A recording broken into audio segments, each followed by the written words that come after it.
damages. We currently have evacuations in place for several parts of San Carlos, and there are road closures in place as well. We ask that people respect those closures and give our firefighters room to work and ensure your safety as well as our firefighters' safety. You know, one of the things we saw and what we heard from neighbors who, some who lost their home, was that it looked like it had gone past them, everything was okay, and then these winds like we're seeing now picked up and pretty much sent this in a whole different direction. What can you say about the activity of this fire from when you guys started it yesterday and what it came to? Yeah, so if we look back here, the fire origins around this area. Originally it was pushing to the north off of a south wind. We had a monsoonal front come through in the afternoon that pushed this fire to the south. So that's why we saw that massive drastic shift in wind and fire direction. And some of the reasons why we had those evacuations was the unpredictability of the fire. We had aviation resources utilized across this north and south end yesterday, and firefighters were successful overnight in burning out off of this road and establishing a fire line to the east. Today, fire crews will continue assessing structures, finding leftover heat and hot spots, and beginning the mop-up process while staying vigilant. As the weather forecast shows, we could have another big monsoonal front come in that could increase some complexity into firefighting operations. I know it's so early in this investigation, you guys are worried about getting containment. Do we know was there a storm? Was this man-caused? Do we kind of have an idea on how this fire started at this point? So this fire was human-caused, and it's under investigation. What kind of brush are you guys, seeing that is being burnt up, and kind of talk about, how dry it is out there, and the situation that, in San Carlos? Yeah, we have extremely dry fuel temperatures in the San Carlos and across the state of Arizona right now. To put it in perspective, some of the dryness of some of the larger fuels, like these mesquite trees, is actually drier than the wood you would buy at Home Depot. There's less moisture in some of those trees than wood you buy from the hardware store.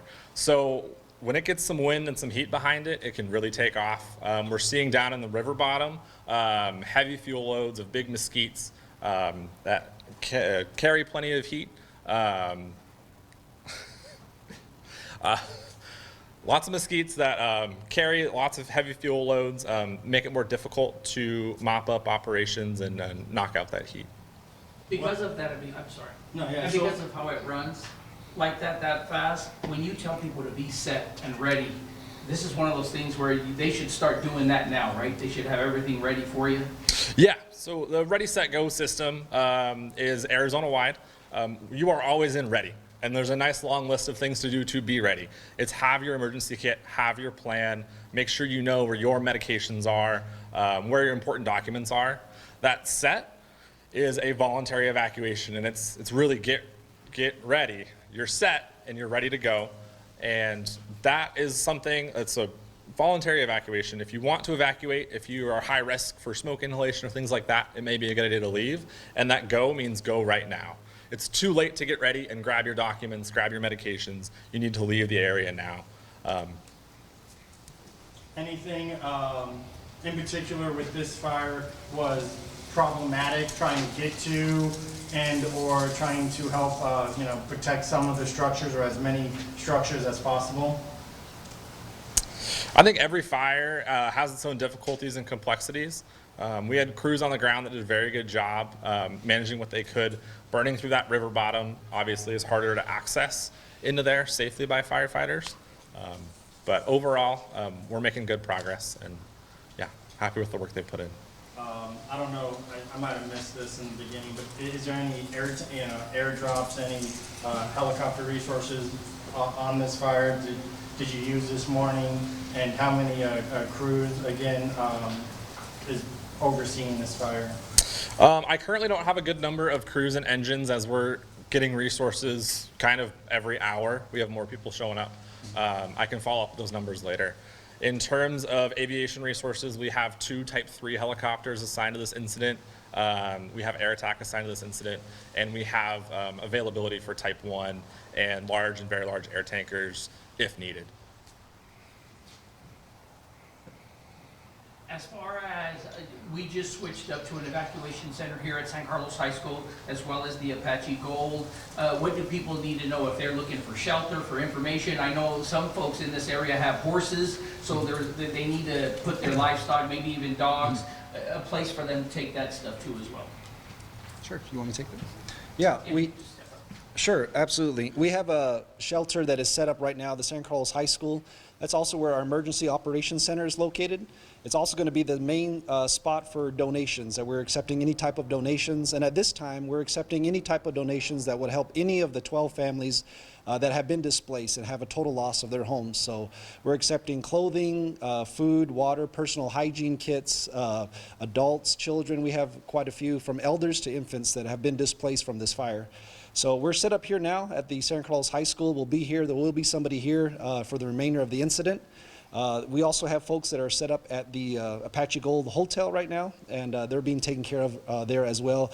Mainly we have folks there that are handicapped or elderly and are not mobile. We also have at the Apache Gold Pavilion a site for livestock and for pets and animals.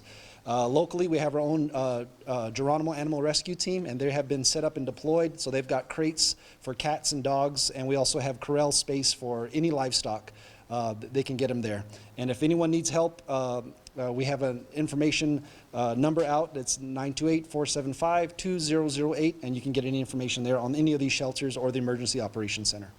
If folks can't make it out here, but they want to donate, let's say it's cash or money like that, where can they go? Is there a website they can go to as well where they can donate? I know a lot of folks were reaching out to us, Yes. wanting to help out. Yes, absolutely. We actually have our Tribal Finance Department working on that right now.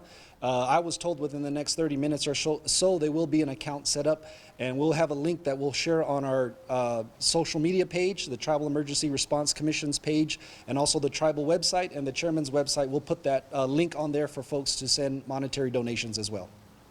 I don't know who would answer this question, but when the evacuation was ordered and those homes were being threatened, anyone injured, anyone was still in the homes, how did that search go? Was it a door-to-door knock, get out of your house, or how did that process go to get those residents out? Or Sonia?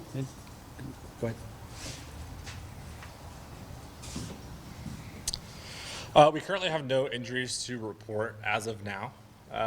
Evacuations are always complex, and from my understanding, it was a door-to-door operation as well as social media, and neighbors helping neighbors to try to get people out of the area. You know, one of the things I think people fail to realize sometimes is that even though you may have a certain number of homes, but there are some that have multiple families living in one home, right? So when you talk about people being affected, this is a huge number of folks being affected by this fire. Yes, absolutely. The last count, we had about 12 to 13 homes. We're looking and planning about 10 individuals per home. So we're having anywhere from 60 to 100 folks that are displaced currently. And we had a few different shelters set up, but we're consolidating and bringing everybody here to this one location so we can keep a better track of everyone. Yeah.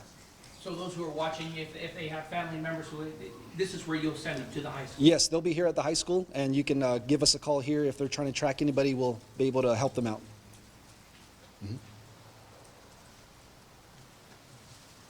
Weather big play today, as far as the weather, kind of the wind just picked up.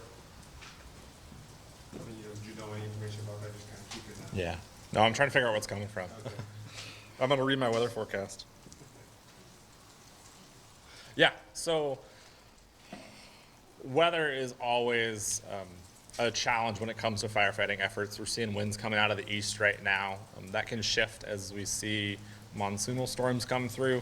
Thunderstorms come with rain, which a lot of people think is great, but they also come with lightning and wind, which can either start new fires or increase the size of current fires. So, yeah, I'll leave it at that. Can you give me 30 seconds? As we're out here fighting this fire, I want everyone to be aware that fire danger is high across the state of Arizona, and to be careful with fire. There's stage 1 fire restrictions across various national forests, state trust land, and tribal land. So make sure you're not dragging chains, you're not parking on tall grass. Our fire crews are working really hard to keep everyone safe, but you can also always do your part. You know what, I have one question. The Ray and the Shake Fire the other day, right away FEMA came out and said that they allocated federal funds to turn around and help them out right away within that night. Is that something you guys can ask for here on the reservation as well? Is that something that FEMA can help out to help you guys allocate money, especially when you think of all the loss that's here? Yeah, no, absolutely. We've been in contact with our FEMA folks. Yesterday evening, we had a council meeting with our tribal council. We did pass an emergency declaration that would allow us to go ahead and contact FEMA directly. And so we are in the process of that right now and working with our FEMA representatives and also our state representatives and helping us get set up here with the Emergency Operations Center. There's families going back this morning just to kind of collect anything that they had left over and also pets. Are you guys having a way to organize that with police officers or just anyone? Because, I mean, it was pretty secure this morning, but Sure. there were still families trying just to see if they can salvage anything. And Yeah. it's still active down there, so. Oh, absolutely. What's the best advice for them just to kind of get into that area? Sure, it is an active site, and we still do have active road closures. Our local PD is set up. We understand that there are some families that are trying to return home and check on pets and check on homes and whatnot. We are trying to assist them best we can, but we also understand it's a concern for safety, and our firefighter and public safety is the most utmost concern at this point in time. So we are asking the public, if you can, to please avoid these areas. Avoid the road closures. I know there's a little bit of congestion with traffic and folks wanting to come see what's happening. But we ask if you would just give the firefighters some space, let them get in there, do their job, and finish a little bit of the mop-ups that are needing to happen. Another issue was smoke. Smoke was really heavy in the area yesterday. It continues to be heavy. And as the winds pick up today, we anticipate that it will be a lot of heavy smoke. So that can wreak havoc on anyone with any breathing issues. So if you have asthma or any respiratory issues, we ask that you avoid the downtown San Carlos area because it will be heavily inundated with smoke today.